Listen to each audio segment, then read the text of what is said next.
তরুণ প্রজন্মের যে প্রশ্নটা তুললেন তার আগে একটু মান্না ভাই যেটা বলেছেন ওনার ধারাবাহিকতায় যদি আমরা কথাটাকে একটু আনি, বেশি বলার দরকার নাই, কিন্তু এইটাই, যেমন ধরেন এর আগে অনেক আন্দোলন, সেটা হ্যাঁ এক দফাতে এর আগেও তো আমরা করেছি। এক দফার আগে রাজনৈতিক দলগুলোরও ঐক্য ছিল, তাদের কতগুলো বক্তব্য ছিল। এইবার রাজনৈতিক দলসমূহ আমরা যার যার জোট, সমমনা জোট, নানা ধরনের আন্দোলনের মধ্য দিয়ে আমাদের বক্তব্য গেছে। কিন্তু শেষ দিকে এসে আন্দোলনকারী যে কয়জন ছাত্র বা ছাত্র নেতারা ছিল, শুধু তাই না, কিন্তু এইখানে আরও লক্ষ লক্ষ ছাত্র, শ্রমজীবী মানুষ, একেবারে কিশোর থেকে শুরু করে বয়স্ক মানুষ, তারা অংশ নিয়েছিল। এটা মনে রাখা দরকার।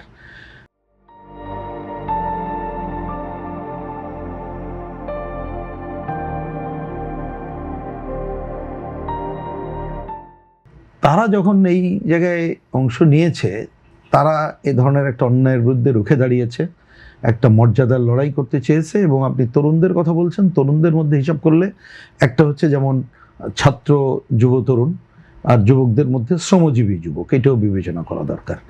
এবং সেই আকাঙ্ক্ষাটা যদি বলেন, এইটার কতকগুলো প্রতিফলন আমরা দেখতে পাই। অন্তত পক্ষে এটা তো সবাই চাইছে যে একটা পরিবর্তন হোক। পরিবর্তনের চিন্তাটা হয়তো এক একজন তার এক এক মতো করেছে, কিন্তু পরিবর্তন মানে অধিকাংশই বলবো পজিটিভ দিকে চেয়েছে। আর যারা রাজনীতিতে আমাদের দেশে দক্ষিণ পন্থা করে দেশকে পেছনের দিকে নিতে চায়, সেই অংশও ছিল।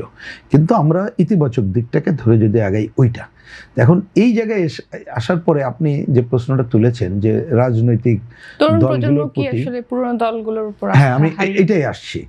আমাকে যদি বলেন, প্রথম বিবেচনা তো করা উচিত এই তরুণদের মধ্যে যারা যে সমস্ত দলের সাথে যুক্ত, তারাই তো এই দলগুলোর প্রতি যতটুকু হোক আস্থা রাখবেন। কিন্তু যে সমস্ত তরুণরা কোনো দল করে না, আমি বলছি হাজার হাজার লক্ষ লক্ষ তরুণরা যারা অংশ নিয়েছে, তারাই প্রধান।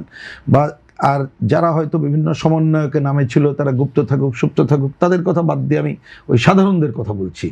তাদের কাছে তো এই প্রচলিত রাজনৈতিক দলগুলোর প্রতি খুব একটা আস্থা পাওয়ার কথা ছিল না আগেই, এটা মনে রাখতে হবে। হ্যাঁ, এই সুযোগে যদি এই রাজনৈতিক কতকগুলো তারাও পরিবর্তন করে কতকগুলো ইতিবাচক ভূমিকা দেখাতে পারতো, তখন হয়তো বা কিছুটা আকৃষ্ট হতে পারতো কিনা। কিন্তু আমার বিবেচনায় এইরকম কোনো পরিবেশ পরিস্থিতি যে প্রচলিত রাজনৈতিক দলগুলো, আমরা সহ সবার কথাই বলছি, আমরা এরকম উল্লেখযোগ্য কিছু দেখাতে পারিনি। কিন্তু সেখানে কি নতুন কোনো রাজনৈতিক শক্তির সন্ধান কি তারা করতে পেরেছে? হ্যাঁ, আসছি এবার। তাহলে এইটা তো এই দলগুলোর প্রতি আসলো না, তাহলে একটা আকাঙ্ক্ষা অনেকের ছিল যে তাহলে ওরা মিলিয়ে যে একটা রাজনৈতিক দল গড়ে তুললো বা নতুন কিছু করতে পারে কিনা। কিন্তু দেখবেন, এবারও আমরা দেখলাম যে এর আগেও আমরা দেখেছি, যখন একদলীয় নির্বাচন হয় বা একটা নির্বাচনের সময় আসে, তখন কিন্তু ডজনকে ডজন রাজনৈতিক দলের আবির্ভাব হয়। এবারও কিন্তু এরকম কয়েক ডজন রাজনৈতিক দল কিন্তু হয়েছিল। তার মধ্যে তরুণদের মধ্যেও একটা প্রথম দিকে আসলো যে কতগুলো হতাশার ঘটনাগুলোও ঘটলো। আপনি এই যে গণ-অভ্যুত্থান, তার ইতিবাচক দিকে আগানোর বাইরে এখানে একটা উগ্র দক্ষিণপন্থার আবির্ভাব, তারা মুক্তিযুদ্ধকে একটা কাউন্টার পোজ করতে চাইলেও নানা ধরনের বিভ্রান্তিকর কাজে অনেক তরুণ কিন্তু পেছনে চলে গেল। আমি দেখি এই আন্দোলনে যারা ছিল অধিকাংশ তরুণ, তারা এক ধরনের হতাশার মধ্য থেকেই পেছনে চলে গেছে। কিন্তু পেছনে চলে যে গেলেও তাদের আকাঙ্ক্ষা বন্ধ হয়ে গেছে বা আকাঙ্ক্ষা একেবারে ম্লান হয়ে গেছে তা দেখি না।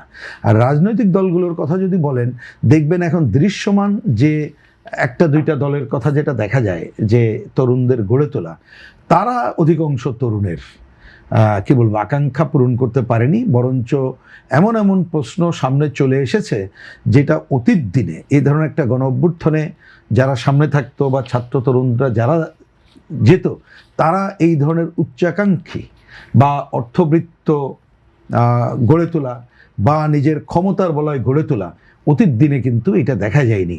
এইবার এই দেখা যাওয়াটার মধ্য দিয়েও কিন্তু অনেক তরুণ সমাজ তারা একটা নেতিবাচক দৃষ্টিভঙ্গিটাই চোখের সামনে দেখছে। আমি বরঞ্চ মনে করি আজকে আপনি যেদিন যে সময় যে আলোচনাগুলো করছেন, আমরা বরঞ্চ এই নেতিবাচক যে অধিকাংশ, আমি তরুণদের কথা বলছি, শ্রমজীবী তরুণ বা আমাদের স্কুল কলেজ বিশ্ববিদ্যালয়ে পড়া তরুণ, তাদের এই যে নেতিবাচক দিকটা কিভাবে কাটায় তুলে তারা যে একটা জাগরণের মধ্য দিয়ে একটা লড়াকু ইমেজ নিয়ে এসেছিল এবং একটা পরিবর্তনের আকাঙ্ক্ষা করেছিল, ওই জায়গায় নিয়ে যাওয়ার ক্ষেত্রে আমি মনে করি যেই আন্দোলনে যুক্ত আমরা সহ সকল যে রাজনৈতিক দলগুলো ছিল তাদের বরঞ্চ একটা নতুন দায়িত্ব কর্তব্য সামনে চলে এসেছে, তাদেরকে পথ দেখানো। সেইটা যদি না দেখাই তাহলে ওই হতাশাটা যেমন একটা থাকবে, আর একটা হচ্ছে নানা ধরনের অপশক্তি, তারা সব সময় আমাদেরকে পেছন টেনে ধরতে চায়, তারাও কিন্তু এই সংকটে তারা সুযোগটা নেবে।